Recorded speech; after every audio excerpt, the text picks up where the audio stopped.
Whether at sea level, the top of Mount Everest, or flying 100,000 feet in the air, the always horizontal horizon line always rises up to meet the eye level of the observer and remains perfectly flat. You can test for yourself on a beach or hilltop, in a large field or desert, aboard a hot air balloon or helicopter. You will see the panoramic horizon ascend with you and remain completely level all around. If the Earth were actually a big ball, however, the horizon should sink as you ascend, not rise to your eye level, and it would dip at each end of your periphery, not remain flat all around. Standing in a rising balloon, you would have to look downwards to the horizon. The highest point of the ball Earth would be directly beneath you and declining on each side. Amateurs have sent balloons to heights of over 121,000 feet, and you can watch video online of the horizon rising with the camera level and remaining perfectly flat 360 degrees around. NASA videos and other official sources, however, such as the recent Red Bull skydive at 128,000 feet, have been caught adding fake curvature to the Earth via wide-angle lenses and post-production work. Panoramic photos atop Mount Everest also often claim to be displaying Earth's curvature, but this is simply the result of distortions and limitations inherent in wide-angle lenses. Samuel Shenton wrote, "The camera-distorted horizons have always been a misleading factor with those who have not freed their minds from the planet or globe Earth indoctrination. 3 or 4 years ago, the USIS booklet Science Horizons carried a note to the effect that the Americans hoped to produce a lens which would not distort level horizons. So far, I am not aware that such aid to truer photography has yet been made available.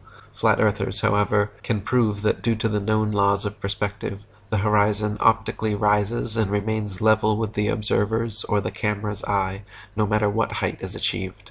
In fact, the Earth immediately beneath balloon, airplane, rocket, or capsule presents a dish-shaped or concave-like appearance, the point of Earth immediately below the vehicle appearing the lowest.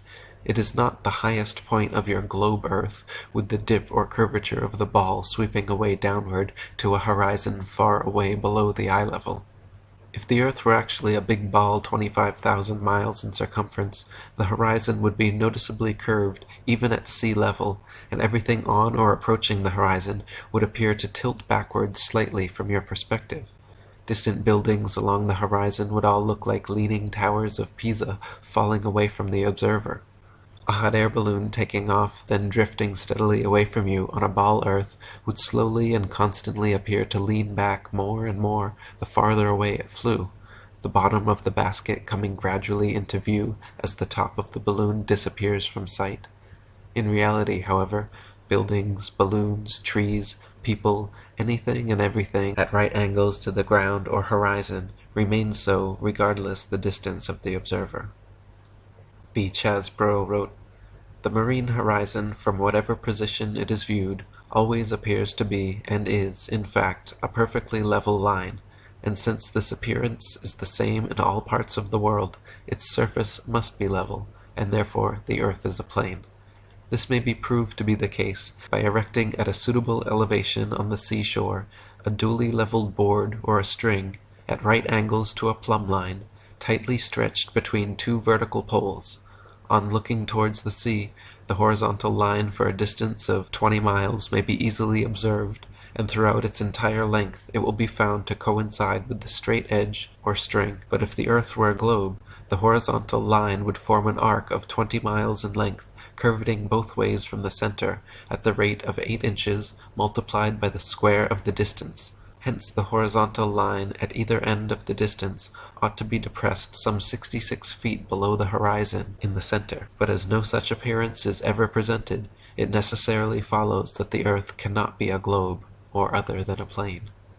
Anyone can prove the sea horizon perfectly straight and the entire Earth perfectly flat, using nothing more than a level, tripods, and a wooden plank. At any altitude above sea level, simply fix a 6 to 12 foot long, smooth leveled board edgewise upon tripods, and observe the skyline from eye level behind it. The distant horizon will always align perfectly parallel with the upper edge of the board. Furthermore, if you move in a half circle from one end of the board to the other whilst observing the skyline over the upper edge, you will be able to trace a clear, flat 10 to 20 miles depending on your altitude. This would be impossible if the Earth were a globe and the surface of water convex. If the Earth were actually a globe 25,000 miles in circumference, the horizon would align over the center of the board, but then gradually, noticeably, decline towards the extremities. Just 10 miles on each side would necessitate an easily visible curvature of 66.6 feet from each end to the center. Dr. Samuel Rowbotham wrote, "It is known that the horizon at sea, whatever distance it may extend to the right and left of the observer on land, always appears as a straight line. The following experiment has been tried in various parts of the country. At Brighton, on a rising ground near the race course, 2 poles were fixed in the earth 6 yards apart and directly opposite the sea. Between these poles a line was tightly stretched parallel to the horizon. From the center of the line, the view embraced not less than 20 miles on each side, making a distance of 40 miles. A vessel was observed sailing directly westwards. The line cut the rigging a little above the bulwarks, which it did for several hours or until the vessel had sailed the whole distance of 40 miles. The ship coming into view from the east would have to ascend an inclined plane for 20 miles until it arrived at the center of the arc, whence it would have to descend for the same distance. The square of 20 miles, multiplied by 8 inches, gives 266 feet as the amount the vessel would be below the line at the beginning and at the end of the 40 miles. From the high land near Portsmouth Harbour in Hampshire, England, looking across Spithead to the Isle of Wight, the entire base of the island, where water and land come together, composes a perfectly straight line 22 statute miles long. According to the ball earth theory, the Isle of Wight should decline 80 feet from the center on each side to account for the necessary curvature. The crosshairs of a good theodolite directed there, however, have repeatedly shown the land and water line to be perfectly level. On a clear day from the high land near Douglas Harbour on the Isle of Man, the whole length of the coast of North Wales is often plainly visible to the naked eye. From the point of Ayr at the mouth of the River Dee to Holyhead comprises a 50-mile stretch, which has also been repeatedly found to be perfectly horizontal. If the Earth actually had curvature of 8 inches per mile squared, as NASA and modern astronomy claim, the 50-mile length of Welsh coast, seen along the horizon in Liverpool Bay, would have to decline from the center point an easily detectable 416 feet on each side.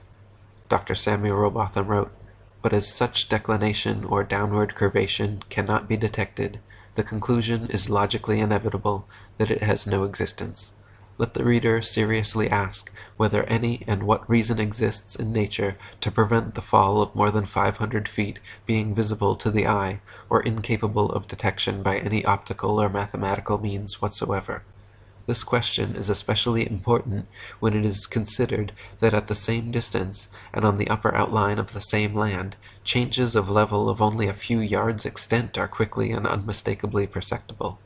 If a man is guided by evidence and reason, and influenced by a love of truth and consistency, he cannot longer maintain that the earth is a globe. He must feel that to do so is to war with the evidence of his senses, to deny that any importance attaches to the fact and experiment, to ignore entirely the value of logical process, and to cease to rely upon practical induction.